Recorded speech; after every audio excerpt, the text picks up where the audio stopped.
Il y a ce truc en moi que je n'ai jamais su expliquer, ni vraiment compris d'ailleurs. Pourtant, il est là. Je le sens mais je le vois pas. C'est une sorte de geyser géant, un flux de sentiments, d'idées et d'émotions. Un truc pas très clair quoi. C'est comme des étincelles qui pétillent dans tous les sens. Et un jour, il y a eu une éruption. Je me suis pas rendu compte mais j'avais quitté ma zone de confort.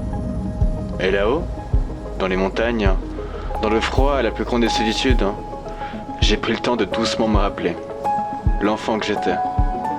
Ces instants merveilleux où on se découvrait en créant. Et on voulait faire comme les grands.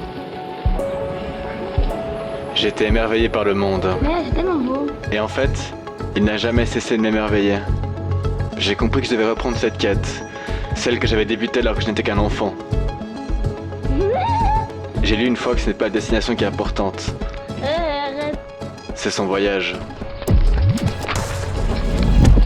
On m'avait dit de devenir quelqu'un. À choisir, j'ai préféré être moi. Parce que cette part inexplicable en nous, cette magie qui nous a toujours animés. Quand j'ai revu tout ce que j'avais créé, ça n'a jamais été très loin de ce que je faisais. Alors ouais, cette aventure, ce voyage au fond de toi, il va te réveiller la beauté du monde. C'est pas ça être vivant, c'est pas ça genre. Mais il va aussi t'en avoir de toutes les couleurs. Tu peux être sûr que tes larmes vont couler. Parce que c'est ça le véritable combat.